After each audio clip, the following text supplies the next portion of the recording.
주님과 하나 된 교회가 됩시다. 주님과 하나 된 교회가 됩시다. 아멘. 주님과 하나가 된 교회, 이런 제목으로 함께 말씀을 나누도록 하겠습니다.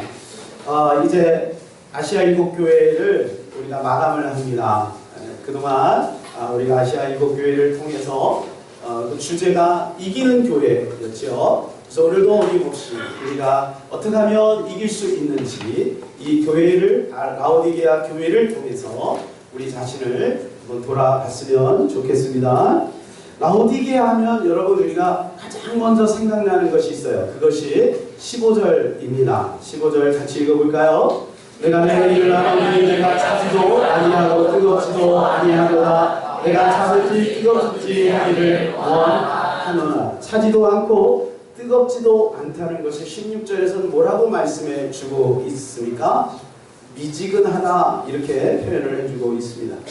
그래서 예수님께서 이 미지근한 라오디게아 교회를 향하여 너희가 계속해서 미지근한 상태가 되면 내가 토해버리고 말 것이다, 이렇게 말씀을 해주고 있습니다. 그러나 이 말씀을 하시면서 주님의 바램은 그 말씀을 하시면서 주님의 간절한 바램이 있어요. 그것은 바로 20절입니다. 20절 같이 읽겠습니다. 볼지어다 내가 문 밖에 서서 두드리노니 누구든지 내 음성을 듣고 문을 열면 내가 그에게로 들어와 또 더불어 먹고 그는 나와 더불어 먹으리라. 이것이 주님의 간절한 소원입니다. 라오디게아를 버리는 것이 목적이 아니고 이 시간에 라오디게아를 향해서 칭찬 없이 책망만 하는데, 책망만 하는 것이 목적이 아니라 그들을 품기를 원하십니다. 마음을 열고 나를 받아들이면 내가 너와 함께 같이 동고동락하기를 원한다. 이것이 주님의 간절한 우리를 향한 바람입니다. 여러분 혹시라도 오늘 말씀을 들을 때 마음에 내가 좀 미지근한 것 같다, 그러면 여러분 두려워하지 마시고 곧바로 예수 그리스도를 다시 한번 마음에 영접하고 회복하는 역사가 있기를 주님의 이름으로 간절히 축원합니다. 혹시 터키를 여행해 보신 분이 있으신가요?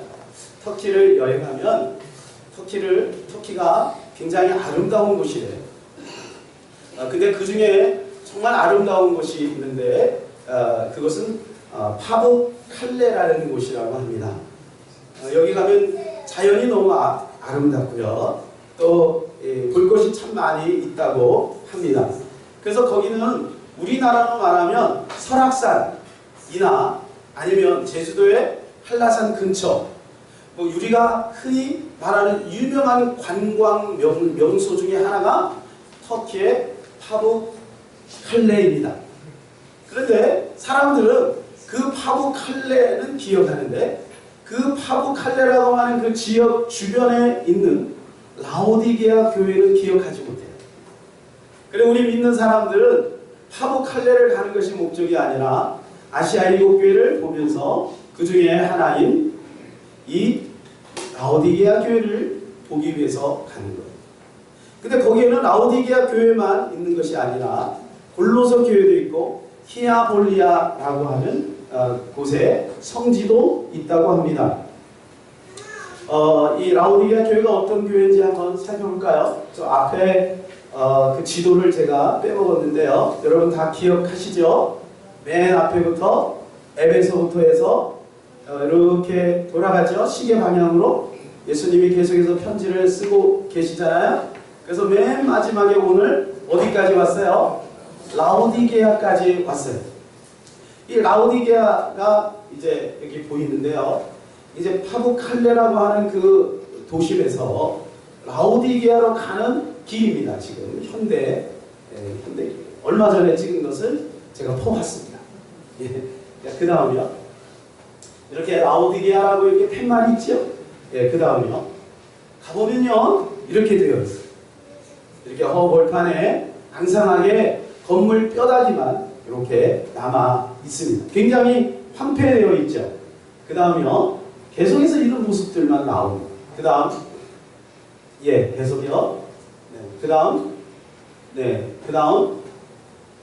꽤 라오디게아 교회가 이걸 볼 때 과거에 교회가 굉장히 화려하고 웅장했다는 것을 우리는 상상할 수가 있죠. 그죠? 예, 그 다음이요. 네, 그 다음. 네, 여기는 이제 원형 경기장이었대요. 원형 경기장이었는데 지진으로 인해서 이게 폭삭 이제 들어갔어요. 네, 그 다음이요. 이거는 뭐냐면요, 이게 굉장히 중요한 의미가 있는데 이것은 수로입니다. 수로. 제가 이따가 이 부분에 자세하게 설명을 해드릴 겁니다. 그 다음이요. 이 수로는 교회 안에까지 들어와 있었습니다. 예, 여기까지 보겠습니다. 알렉산더 대왕을 여러분 아시죠? 이 라오디게아 교회가 세워지게 된 것은 알렉산더 대왕 사후에 이제 그 신하들로 하여금 나라가 다 갈라졌지 않습니까? 이 역사는 우리 교회사에는 등장하지 않습니다. 우리 교회에는 암흑기 시대, 말라기에서 그러니까 정확히 보면 마가복음인데요. 그 사이 400년 동안 하나님이 침묵하신 기간이 있습니다. 아무런 계시가 없는 기간, 암흑기라고 하는 그때 역사는 그래도 계속해서 움직이고 있었죠. 그때 알렉산더가 세계를 제패했는데 알렉산더가 일찍 죽었잖아요. 그리고 나라가 4분 오열이 됐습니다. 그 중에 한 셀류쿠스 왕조의 안티오쿠스라고 하는 2세라고 하는 왕이 있었는데 이 왕의 아내 이름이 라오티케였습니다. 라오티케. 그런데 그 땅을 정복하고 이 지역을 정복하고 그래서 자기 아내의 이름을 따서 라오디게아라고 하는 이름을 붙이게 된 것입니다. 이건 역사적인 배경이에요. 여러분 오늘 본문에서 저는 계속해서 소아시아 7교회를 살펴보면서 가장 포커스를 맞추는 것이 있었다고 그랬어요. 그것이 뭐라 그랬나요? 그렇죠. 이기는 것. 여러분 기억하시는 몇 분 잘 기억하셨습니다. 모두가 기억하시길 바랍니다.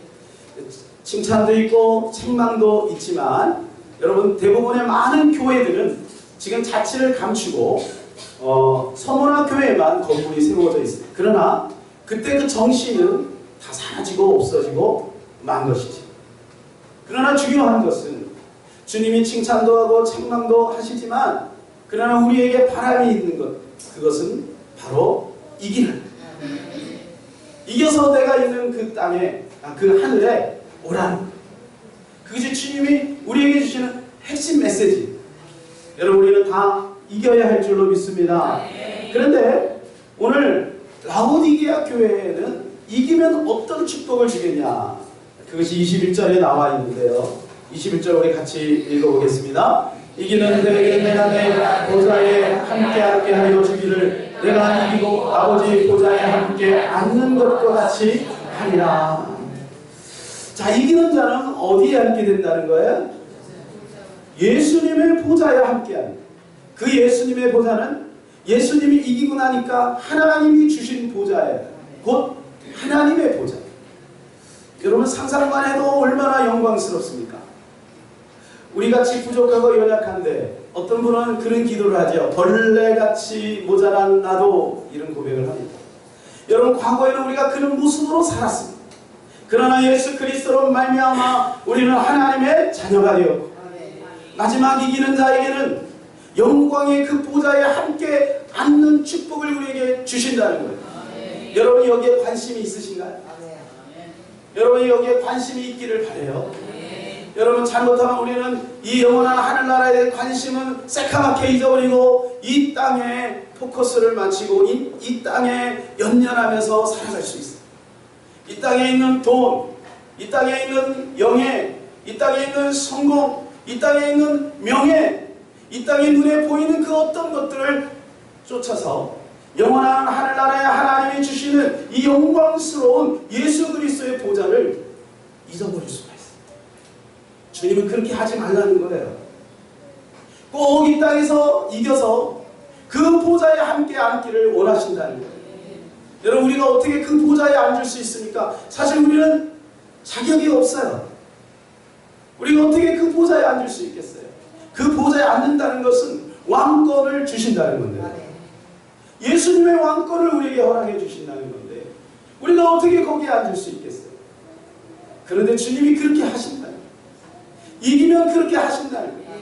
저는 바라건대 오늘 주님 앞에 함께 거룩한 예배를 드리는 사랑하는 저와 여러분 모두가 꼭 이 보좌에 앉게 되기를 간절히 소원합니다. 일곱 교회마다 예수님을 표현하는 모습들이 다 달랐지요. 근데 오늘 라오디게아를 편지를 쓰시면서 예수님은 당신을 어떻게 표현해 주고 계신가요? 14절을 한번 읽어볼까요? 14절 시작. 라오디게아 교회 사자에게 편지하라. 아멘이시여 충성되고 참된 증인시여 하나님의 창조의 근본이시가 이르시되. 아멘이라고 합니다. 아멘. 그분이 아멘이에요. 누가요? 예수님이 아멘이에요. 그리고 그분은 충성된 증인이래요. 그리고 창조의 근본이래요. 자기 자신에 대해서 그렇게 형용사를 붙였습니다. 여러분, 아멘이라는 말이 무슨 말이죠? 아멘이라는 말은요, 성경에 보면은요, 요한복음에 특별히 많이 나오죠. 예, 내가 진실로 너희에게 이르노니 그렇게 말하죠. 그게 원어로 보면 아멘. 아멘, 아멘, 너희에게 이르노니 그런 거예요. 근데 그걸 그렇게 번역해요. 무슨 말인가? 아멘이라는 말은 진실이다. 아멘이라는 건 확실하다는 말이에요. 그래서 예수님이 두 번 아멘, 아멘 이렇게 한 것은요, 다른 것보다도 그것은 꼭 기억해요. 꼭 기억해요. 여러분, 근데 그분이 충성된 증인이에요. 여러분, 이것이 얼마나 감사해요. 충성된 증인이에요. 누구를 증거하는 거죠? 당신을 증거하는 거예요. 예수님이 이 땅에 오셔서도 스스로 당신이 하나님이라고 증거하셨습니다. 내가 곧 하나님이다. 나를 본 자는 곧 하나님을 보았다. 여러분, 어느 누가 이런 얘기를 할 수 있겠습니까? 여러분의 표정을 보니까 황당하다는 그런 표정이 몇 분 계시는데, 아니 예수님이 어떻게 하나님이냐? 여러분, 그때 당시로 이것이 납득이 안 돼서 예수님을 십자가에 못 박은 사람도 있어요. 바리새인과 서기관과 유대 지도자들은 그 젊은 청년 예수가 내가 뭐 어렸을 때 큰 거 다 봤는데 네가 무슨 하나님이야? 그리고 그를 십자가에 못 박았어요. 여러분, 그분은요 지금도 당신이 하나님이라고 증거하고 있어요. 여러분, 이것은 우리에게 축복이고 여러분, 이것은 진리입니다. 왜 그럴까요? 예수님만이 가장 확실한 길이 되기 때문에, 예수님만이 가장 확실한 진리가 되기 때문에, 예수님만이 진실한 생명이 되기 때문에 그 어떤 것도 하나님 만나는 길이 없어요. 그 어떤 것을 통해서도 진정한 행복을 누릴 수가 없어요. 하나님은 그것을 아시는 거예요. 예수님은 그것을 아시는 거예요. 그래서 그것을 오늘도 충성스럽게 우리에게 성령을 통하여 증거해 주고 계십니다. 충성된 증인이 되십니다. 얼마나 감사합니까? 여러분, 아멘이라고 우리는 그래서 자주 외쳐야 해요. 왜냐하면 그분이 아멘이니까요. 네. 아멘을 외치는 것은 그분께 영광을 돌리는 거예요. 그래서 이 아멘이라고 하는 말을 좀 더 구체적으로 우리에게 이렇게 펼쳐서 설명해 준 구절이 있어요. 거기가 고린도후서 1장 18절에서 20절인데요. 우리 같이 한번 읽어볼까요? 시작. 하나님은 믿으시니라. 우리가 너에게 한 말은 예하고 아니라 함이 없노라. 우리 곧 나와 실로와노와 디모데로 말미암아 너희 가운데 전파된 하나님의 아들 예수 그리스도는 예하고 아니라 함이 되지 아니하셨으니 그에게는 예만 되었느니라. 하나님의 약속은 얼마든지 그리스도 안에서 예가 되니 그런즉 그로 말미암아 우리가 아멘하여 하나님께 영광을 돌리게 되느니라. 사도 바울이 증거하고 있는 그 예수는 아니라 함이 없다는 거예요. 모든 것이 다 진실이고 모든 것이 다 사실이고 모든 것이 믿을만하다. 그래서 여러분, 하나님의 말씀이 선포될 때 우리의 마음속에 좀 의심이 와도 아멘 하십니다. 왜 그렇죠? 사도 바울은요 예수 그리스도를 구세주로 믿지 않았어요. 처음에 그는 예수 믿는 사람을 잡아 죽인 사람이에요. 그런데 나중에 오해가 풀렸죠. 다메섹 도상에서 예수를 본 거예요. 죽은 줄 알았는데 그 예수가 살아있는 거예요. 그리고 그분하고 대화를 나눴어요. 거기서 꾸꾸러지고 두 손 들어지고. 그리고 그는 장가도 가지 않고 자기의 전생의 전인격을 들여서 이 복음을 증거하다가 순교를 당했어요. 여러분, 순교를 당할 수 있었던 거 사도 바울만 그런 게 아니죠. 예수님의 12 제자들도 다 순교를 당했어요. 순교를 할 수 있었던 것은 거기에 내 인생을 걸만한 가치와 확실한 증거가 없으면 목숨을 걸 수 없는 거예요.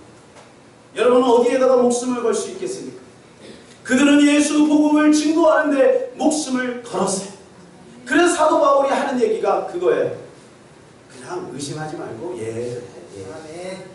고린도 교회에 하는 얘기예요. 너희 많이 생각하지, 의심하지. 그냥 이해해라. 왜? 내가 만났거든. 내가 만나. 그리고 나는 지금까지 연구하고 있어. 근데 확실하다. 그분은 오직 예만 되느니라. 그래서 아멘에서 하나님 앞에 영광을 돌리게 되는 것입니다. 여러분, 우리도 알죠. 그분이 아멘인 거 알죠. 우리는 경험상 알아요. 그래서 우리가 아멘을 자주 하시는 분들은요, 얼굴이 이뻐져요. 마음에 기쁨이 있어요. 네. 여기 오늘 보니까 얼굴이 이쁜 분들이 많이 나오셨어요. 아멘을 자주 하면요, 병도 치유가 돼요. 놀라운 일입니다. 놀라운 일입니다. 우리는 경험상 알아요. 아멘이 얼마나 소중한 것인지. 또 그분은요, 창조의 근본이 되십니다. 그래서 우리가 흔히 그러잖아요. 알파와 오메가가 되신다. 그런 말 하죠. 알파와 오메가는 뭐예요? 그렇죠. 처음과 나중이에요. 이 말은요, 시작도 끝이 없지만 마침도 끝이 없는 분이에요.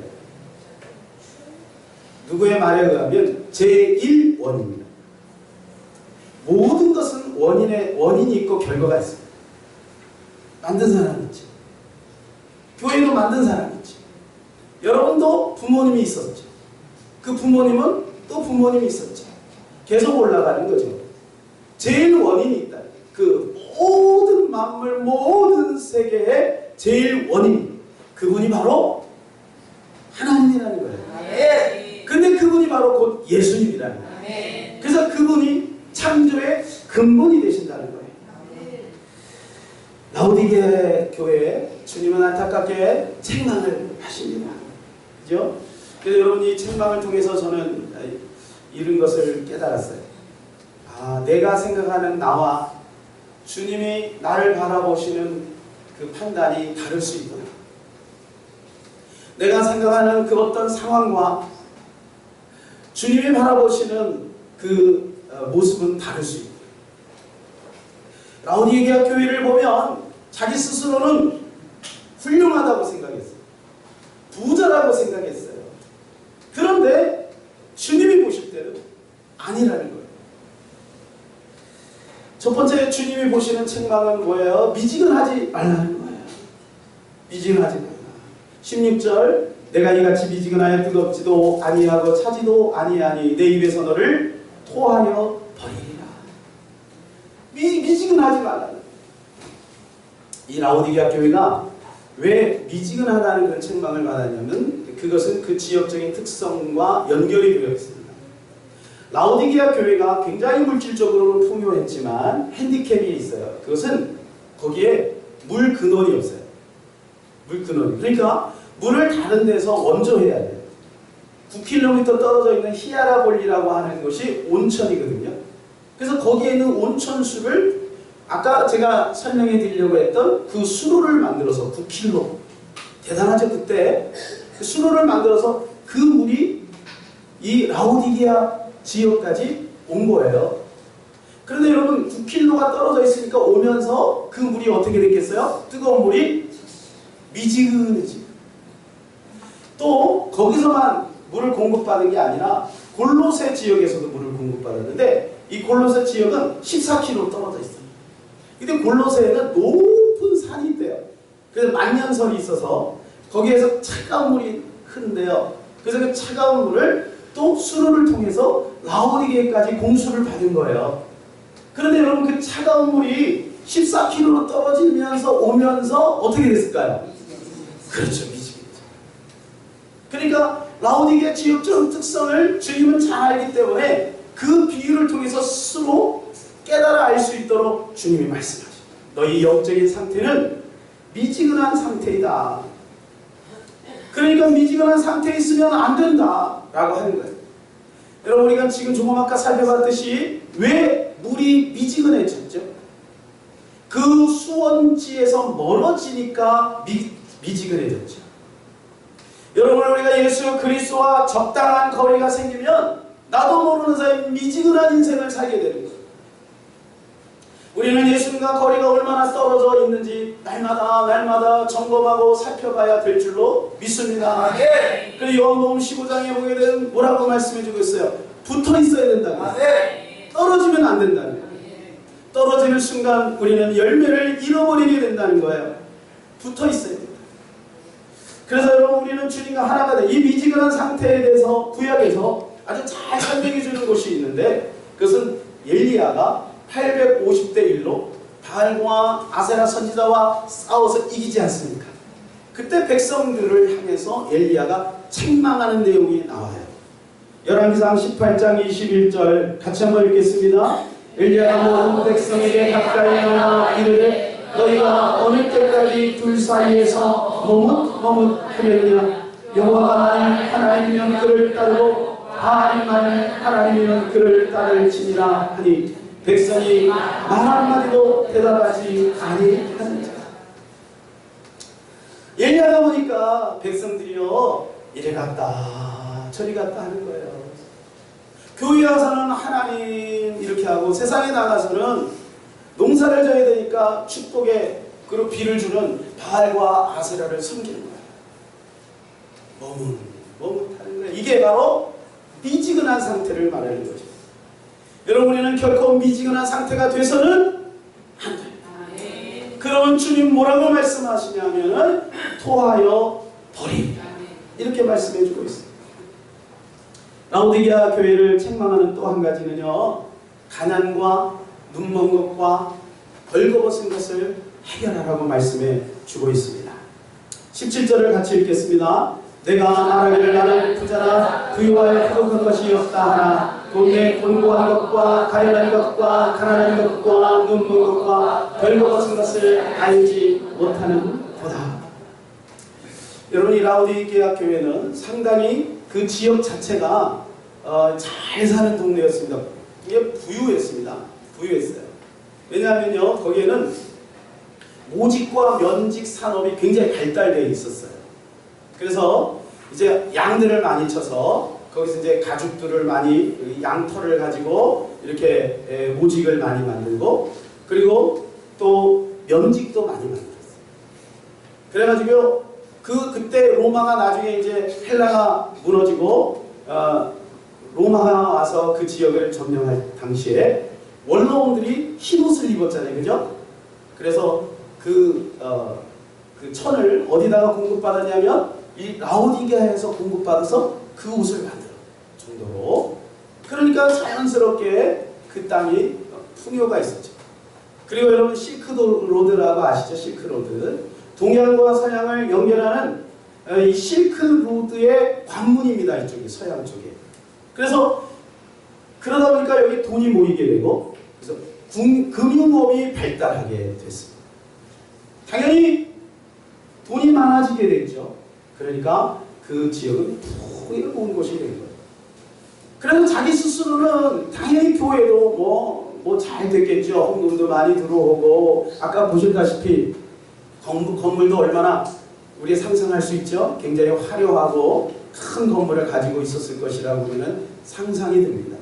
그래서 자기들 스스로는 무슨 생각을 했냐면 우리는 부자다 이렇게 생각했다는 거예요.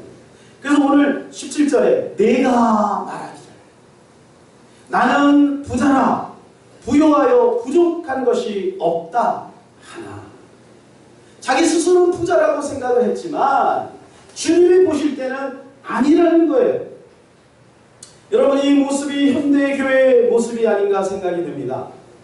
경제 성장으로 인해서 여러분 얼마나 풍요를 누리고 있습니까? 물론 전 세계적으로 볼 때는 이게 너무 많이 차이가 있죠. 한쪽은 너무 이렇게 먹지 못해서 빼빼하고 한쪽은 너무 많이 먹어서 다이어트 하느라고 아주 고생이 많으시고 이렇게 돼 있어요. 우리는 어느 쪽인가요? 우리는 풍요 쪽에 있어요. 풍요 얼마나 감사합니까? 그죠?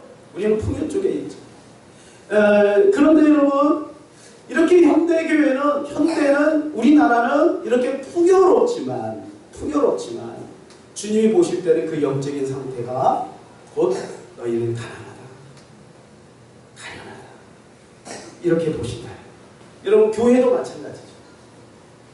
여러분 대형교회에서 한번 뻥뻥 터지는 스캔들 때문에 고래 싸움에 새우등 터진다고 작은 교회들은 아무리 전도를 해도 사람들이 콧방귀를 껴요.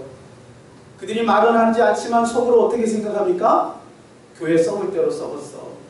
그래서 젊은이들이 자꾸 교회를 떠납니다. 예수님은 좋은데 교회가 싫고 예수님은 좋은데 예수 믿는 사람이 싫은 거예요.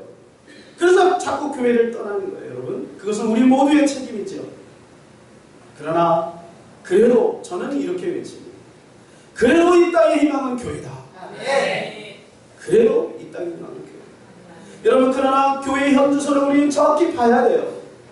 아무리 여러분 교회가 크고 많은 성도들이 몰리고 여러분 화려한 예배를 드린다 해도 주님이 보실 때는 아니야 너희의 영적인 상태는 가련해.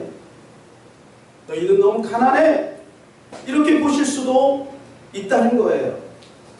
그래서 우리는 날마다 우리 자신을 돌아봐야 합니다. 7교회를 이제 시대적으로 이렇게 나누신 분들도 있어요. 근데 그것도 좀 일리가 있다고 보여집니다. 예를 들자고 하면 에베소 교회를 후기 사도 시대로 봅니다. 그러니까 그 말은 뭐냐면 사도들이 이제 이 세상을 접고 그 다음에 또 사도들, 이게 속사도들이 왔죠. 그런데 그때 첫사랑을 잃어버린 상태 에베소 교회. 그리고 빌라델피아 교회를 이렇게 보는 분들도 있어요. 종교개혁 시대로 보는 분들도 있습니다. 그럼 라오디게아 교회는 시대적으로 볼 때 어떤 교회죠? 현대 교회로 이렇게 비유해서 보는 분들도 있습니다. 좀 일리가 있다고 생각이 됩니다. 이런 라오디게아 교회의 모습이 바로 현대의 모습일 수 있다는 것입니다. 그 주님은 또 한 가지 책망을 하십니다. 그것이 바로 내 눈이 멀었다 이렇게 말해주고 있습니다. 여러분 라오디게아 교회, 라오디아 지역에는 진짜로요 이게 눈병 있는 사람이 많았대요. 귀병 있는 사람들이 굉장히 많았대요. 원인은 아까 그 물과 연결이 되어 있습니다. 물이 미지근하니까 그 물을 계속해서 사용을 하다 보니까 그 귀병과 눈병이 자연스럽게 많이 생겼다고 합니다. 여러분 눈병이 생기면 볼 것을 보지 못하면 제가 학창시절에 한동안 눈병 때문에 굉장히 고생한 적이 있어요. 엊그저께 제가 얘기를 들어보니까 우리 청년 하나와 우리 사모님이 한번 알아볼 때 꼭 뭐 하려고 하는 게 아니라 라식을 한번 하려고. 그래서 이제 병원에 가서 한번 이제 검사를 받는데 주사를 맞았대요.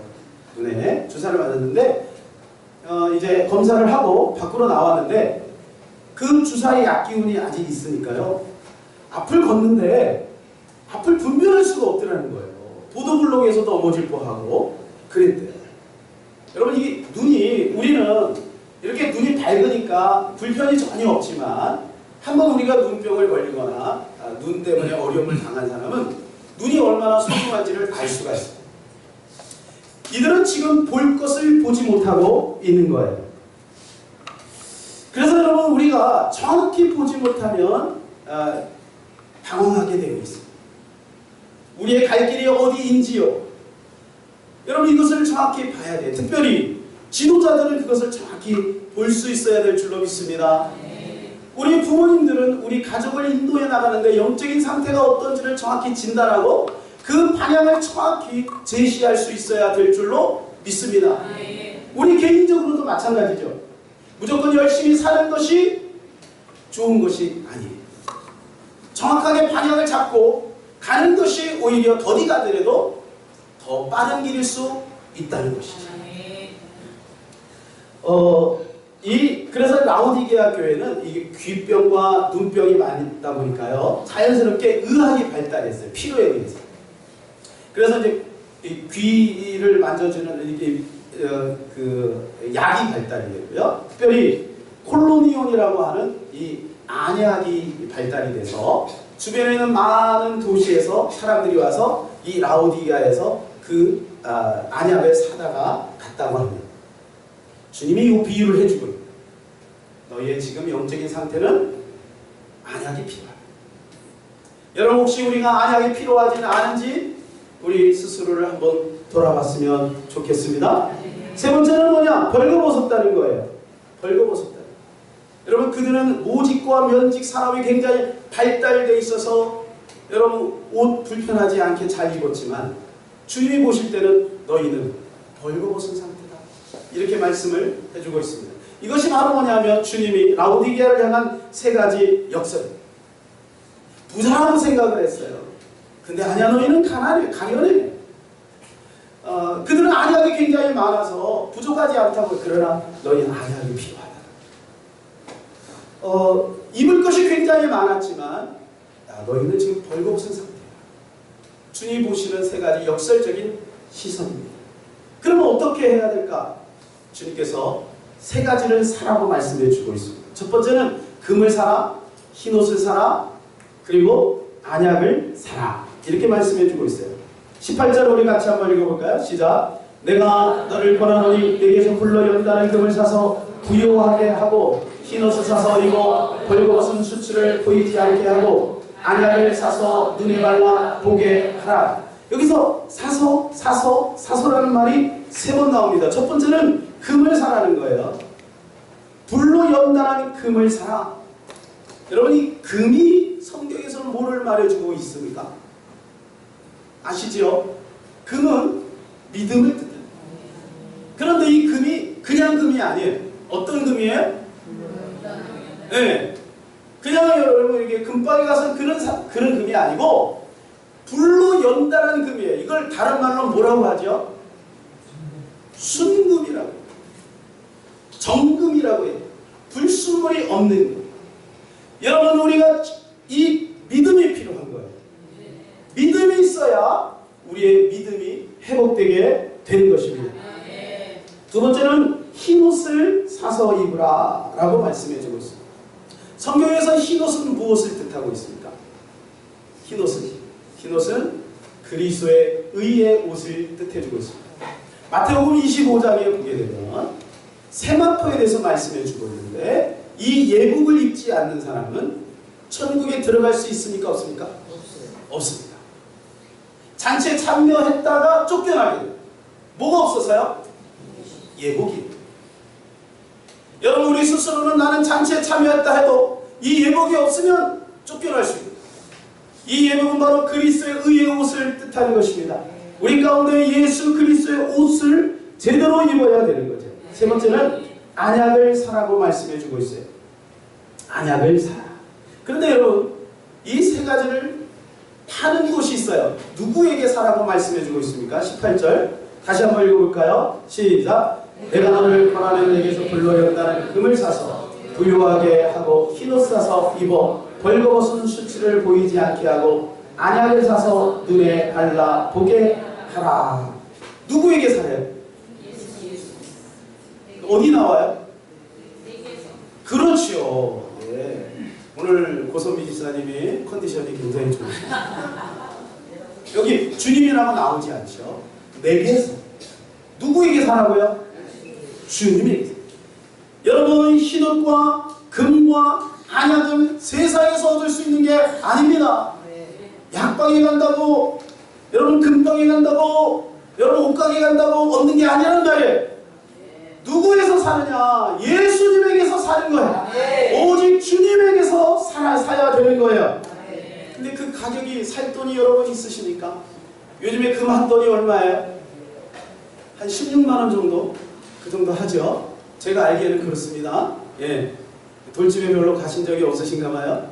한 16만원 정도 합니다. 우리 학생들은 어떻게 하죠? 16만원 있어요? 금을 사려는데? 여러분 돈이 있어야 되겠죠. 그런데 여러분 걱정하지 마세요. 주님은 다 준비하고 있어요. 아멘. 그것이 이사야서 55장 1절입니다. 같이 한번 읽겠습니다. 오라 너희 모든 목마른 자들아 물로 나오라. 돈 없는 자도 오라. 너희는 와서 사 먹되 돈 없이 값없이 와서 포도주와 젖을 돈 없어도 괜찮대요. 돈 없이 와서 사래요. 할렐루야. 얼마나 감사합니까? 우리가 여러분 구원을 받고 은혜를 받는데 돈을 필요하다 그러면은 여러분 돈 없는 사람은 어떻게 할 거예요? 그래서 우리는 은혜로 값없이 받은 그 은혜로 말미암아 구원을 받는 거예요. 얼마나 감사해요. 그래서 은혜라고 하는 말은 갚을 수 없는 선물이래요. 공짜로 주는 거예요. 세상에 있는 모든 은혜는 다 공짜예요. 햇빛도 공짜, 물도 공짜, 공기도 공짜. 이거는 우리가 돈 주고 사는 게 아니죠. 당연히 구원도 공짜예요. 그런데 여러분 잊지 말아야 될 건 있어요. 그러나 사는 것은 내가 사요.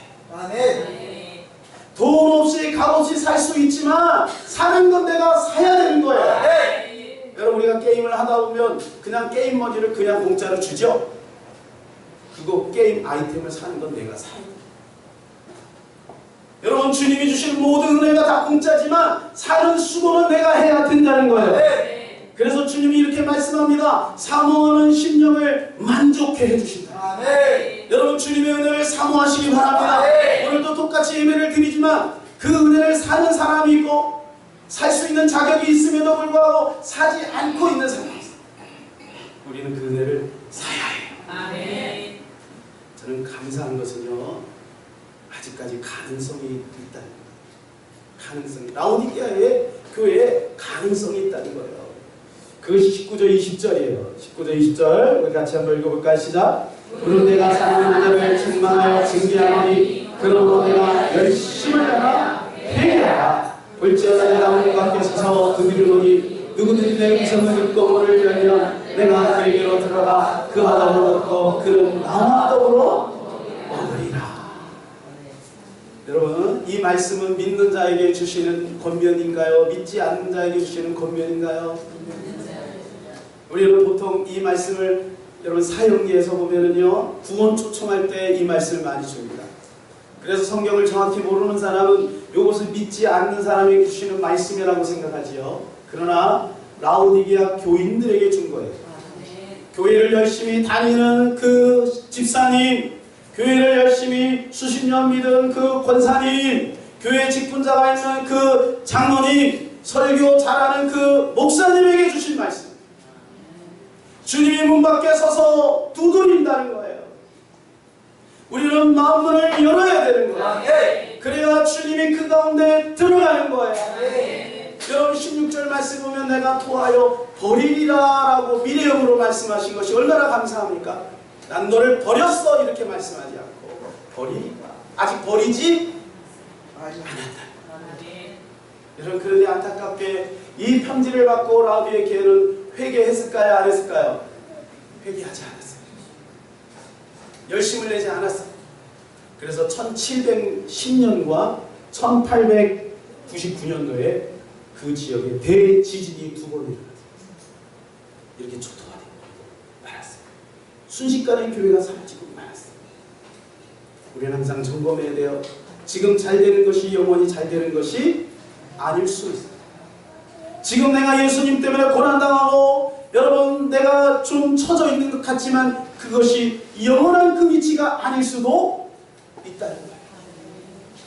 우리가 신실하게 주님 믿고 주님을 의지한다면 하나님은 반드시 우리에게 좋은 길을 주실 줄로 믿습니다. 말씀을 맺겠습니다. 우리는 지금까지 소아시아 7교회를 살펴보았습니다. 각자 특징이 다 있지요. 그러나 우리가 주목한 부분은 뭐라 그랬어요? 그렇죠. 이기는 것.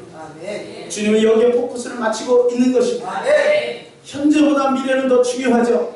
그러나 현재 하나님이 기회를 주시는 거예요. 우리의 목숨이 붙어있을 때에 우리는 회개해야 돼요. 우리는 안약을 사서 바르고 금을 사서 여러분 우리의 가난을 회복하고 벌거벗은 수치를 여러분 흰옷을 사서 입어야 해요. 하나님은 오늘 우리에게 기회를 주셨어요. 회복되는 역사가 있기를 바랍니다. 하나님 우리 사랑하는 성도들을 축복하시고 아름다운 영원한 하늘나라로 인도해 주실 줄로 믿습니다. 자, 우리 옆에 있는 한번 인사해 볼까요? 이깁시다. 한 번 더 합시다. 당신은 꼭 이길 거예요. 당신은 꼭 이길 거예요. 할렐루야. 아멘.